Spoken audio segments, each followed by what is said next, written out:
சமீபத்தில் ஒரு செய்தி வந்தது. யாரை பற்றிய செய்தி?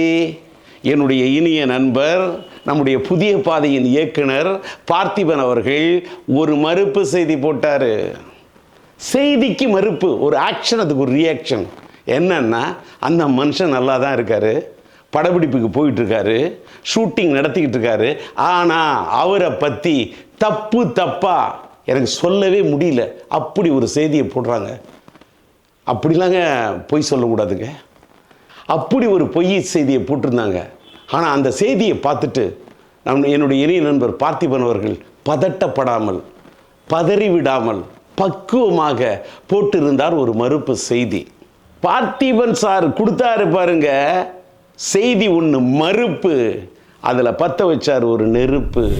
என்னன்னா, இன்னைக்கு மீடியாவில் உயிரோடு இருக்கிறவங்கள செத்துட்டாங்கன்னு சொல்கிறாங்க, அவங்களோட பூத உடல் வந்துக்கிட்டு இருக்குன்னு சொல்கிறாங்க, தனி விமானத்தில் பறந்துக்கிட்டு இருக்குன்னு சொல்கிறாங்க, சொந்த ஊருக்கு போய்கிட்டு இருக்குன்னு சொல்கிறாங்க.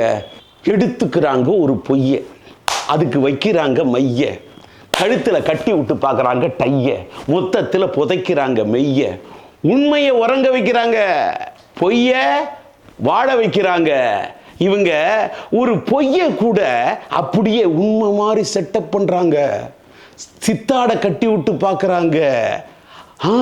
ஒரு பொய்யை எடுத்துக்கிட்டு அதுக்கு கண்ணு வைக்கிறது என்ன, காது வைக்கிறது என்ன, மூக்கு வைக்கிறது என்ன, முடிய வைக்கிறது என்ன, கழுத்து வைக்கிறது என்ன, கை வைக்கிறது என்ன, காலு வைக்கிறது என்ன, காலணி மாட்டி விடுறது என்ன, கதை கட்டுறது என்ன, காதில் பூ சுத்துறது என்ன, கப்சா அடிக்கிறது என்ன, ரீல் விடுறது என்ன, அளந்து விடுறது என்ன, அளக்காம விடுறது என்ன.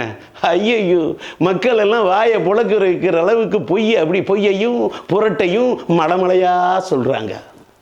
இதுக்கு பேரு தானா இன்னைக்கு மீடியா?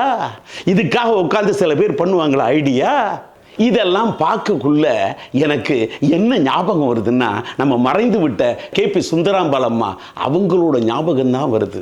அவங்கள மாதிரி பாடலாமான்னு யோசிக்கிறேன். என்ன என்ன என்ன என்ன பொய் சொல்வதென்ன, புரட்டு சொல்வதென்ன, அள்ளி விடுவதென்ன, அளக்காமல் விடுவதென்ன, என்ன என்ன என்ன என்ன என்ன என்ன என்ன என்ன என்ன இப்படியாங்க பொய் சொல்றது?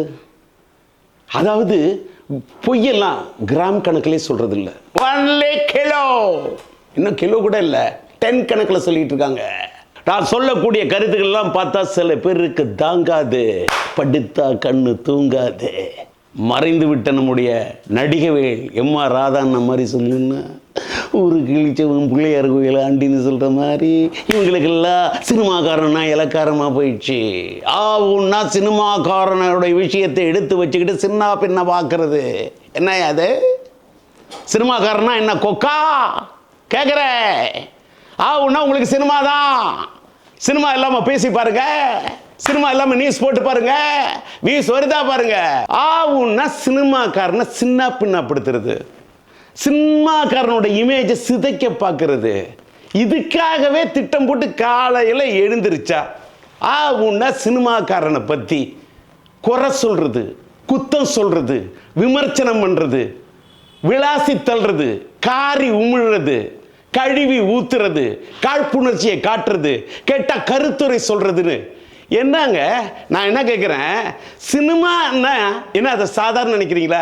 சினிமா ஒரு மாபெரும் சக்தி. சினிமா இல்லாமல் அரசியல் இல்லையா? தமிழ்நாட்டு அரசியல்ல சினிமாவும் அரசியலும் இரண்டரை கலந்தது. தமிழ்நாடு மட்டுமல்ல, ஆந்திராவையும் எடுத்துங்க. தமிழ்நாட்டிலும் ஆந்திராவிலும் சினிமாவும் அரசியலும் ஆயிருக்கு மிக்ஸு. இவ்வளவுலாம் எதுக்குங்க? இந்த தமிழ்நாட்டு ஆண்டார முன்னாள் முதல்வர் யார்? கன்னி தமிழ் காவலன், காஞ்சி தலைவன், பேரறிஞர் அண்ணா. அவர் எங்கேருந்து வந்தாரு? சினிமாலேருந்து வந்தவர் தான். திராவிட முன்னேற்ற கழகத்தை தோற்றி வைத்தவரே அவர் தான். அவர் தோற்றி வைத்த திராவிட முன்னேற்ற கழகத்திலிருந்து பிரிந்து வந்த அதிமுக இந்த நாட்டை ஆண்டு இருக்கிறது. ஒன்று திமுக ஆண்டு கொண்டிருக்கிறது, இல்லை அதிமுக ஆண்டு கொண்டிருக்கிறது. 1947 சுதந்திரத்தின் போது இந்த நாட்டை விட்டு வெள்ளையர்கள் வெளியேறினார்கள்.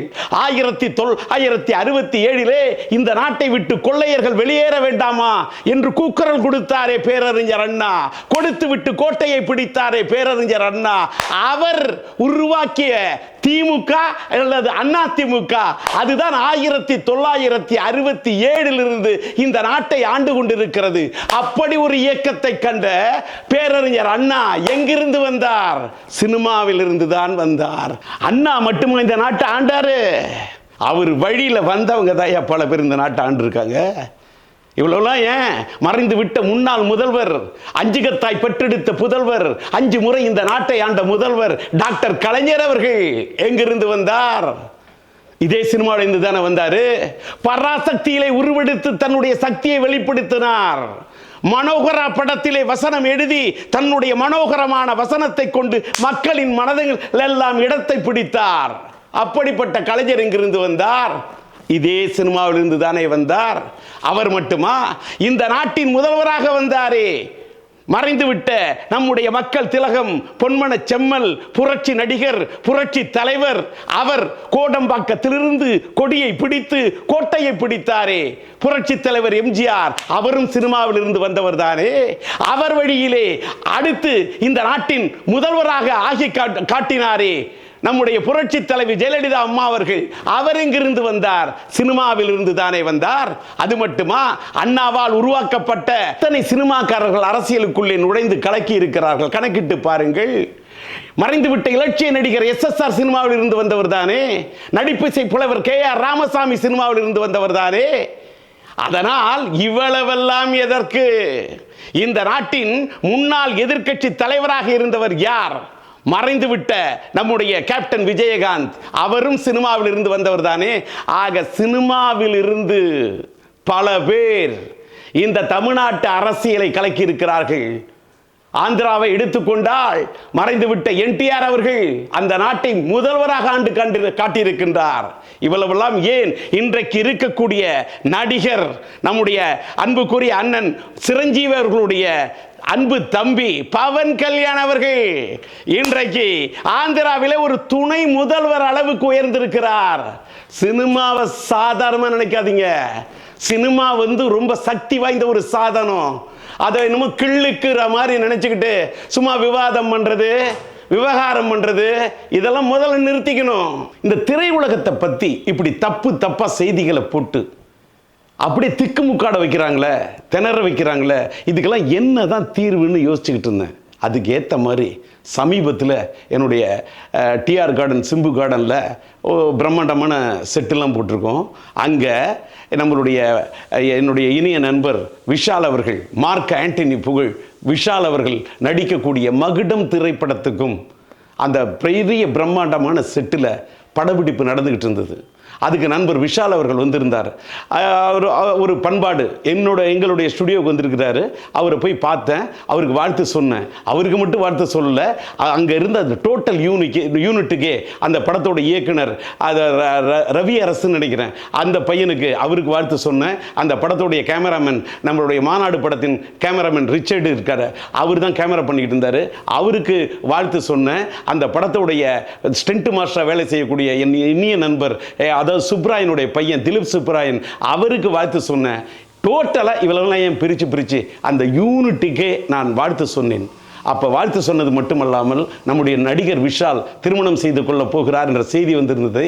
அதற்கும் அவருக்கு அட்வான்ஸாக என்னுடைய வாழ்த்தை தெரிவித்தேன். அவர் என்னை அரவணைத்தார், கட்டி அணைத்தார், தன்னுடைய மகிழ்ச்சியை தெரிவித்துக் கொண்டார். அந்த மகுடம் படத்தோடைய படப்பிடிப்பில் நான் கலந்துக்கிட்டப்ப இந்த நிகழ்ச்சிக்கே ஒரு மகுடம் வைத்த மாதிரி ஒரு விஷயத்தை நான் அவர்கிட்ட கலந்துக்கிட்டேன். என்னென்னா, நடிகர் சங்கத்தின் பொதுக்குழுவுக்கு கூட நடிகர் விஷால் அவர்கள் எனக்கு ஒரு அழைப்பு கொடுத்திருந்தார். அப்போ இந்த நடிகர் சங்கத்தின் பொதுக்குழு கூட்டப்பட்ட போது ஒரு அருமையான முடிவை நடிகர் சங்கம் எடுத்திருக்கிறது. நம்முடைய நடிகர் சங்கத்தின் தலைவராக இருக்கக்கூடிய நம்முடைய இனிய நண்பர் நாசர் அவர்களும் அதனுடைய செயலாளராக இருக்கக்கூடிய விஷால் அவர்களும் எடுத்த ஒரு சரியான முடிவு, சரியான தீர்வு.